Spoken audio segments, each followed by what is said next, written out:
High বন্ধুরা, রিবার রান্নাঘরে আপনাদের সকলকে স্বাগত। আজকে একটু চিকেনটা একদম সম্পূর্ণ আলাদা বানাবো। তো প্রথমে আমি চিকেনটার মধ্যে লেবু আর হলুদ দিয়ে একটু ম্যারিনেট করে নিচ্ছি।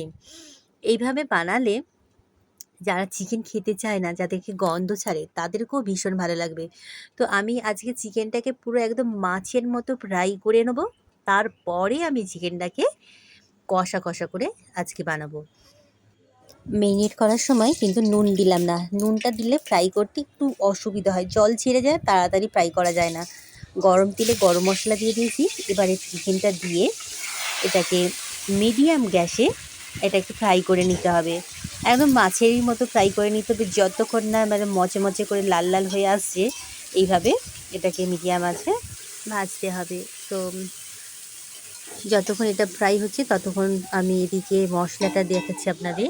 এখানে নিয়েছি টমেটো, পেঁয়াজ, আদা, রসুন আর একটা আলু নিয়েছি চিকেনের জন্য। তো এখানে চিকেনটা ফ্রাই হচ্ছে।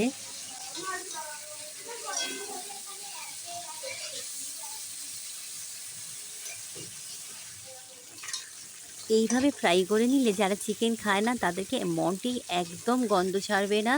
তো একদম সুন্দর করে ফ্রাই করে নিয়েছি।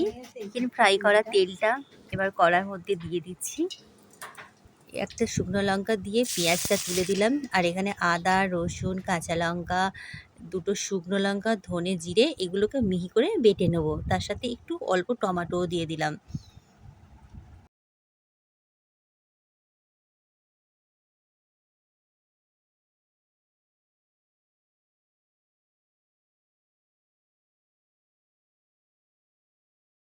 পেঁয়াজটা ফ্রাই হয়ে গেছে খুব সুন্দর করে। এবারে মশলা বাটাটা দিয়ে দিচ্ছি। অল্প একটু জল দিয়ে দিলাম।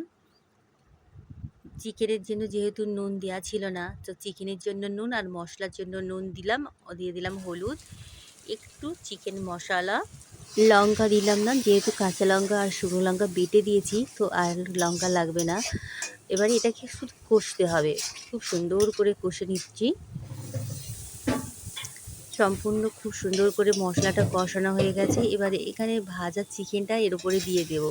চিকেনের লেগটা একটু বড় থাকার জন্য একটু অসুবিধা হয় নাড়তে, কিন্তু এই চিকেন লেগটা অম্বিকা একটু খেতে ভালোবাসে, এর জন্য ছোট করা যায় না। আলু আর টমেটোটা দিয়ে দিলাম, দিয়ে এটাকে আর একটু কষিয়ে দিলাম। খুব সুন্দর করে কষানো হয়েছে, দারুণ একটা সেন্ট উঠেছে। এবারে গরম জল দিয়ে দেবো এর উপরে। এদিকে জলটাও গরম হয়ে গেছে, দিয়ে দিলাম গরম জল। দারুণ একটা চিকেন, দেখুন বন্ধুরা কত সুন্দর করে রেডি করে নিচ্ছি। এবারে এটাকে একদম গ্যাসটা কম করে দিয়ে, ঢাকা না দিয়ে 15 থেকে 20 মিনিট দারুণ একটা চিকেন হয়ে যাবে।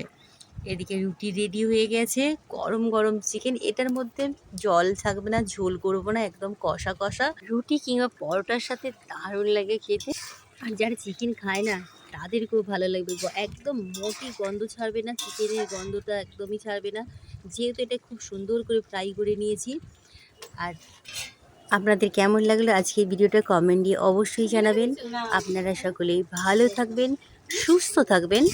আর যারা নতুন বন্ধু আছেন আমার চ্যানেলটা করে সাবস্ক্রাইব করেননি, অবশ্যই সাবস্ক্রাইব করে দেবেন।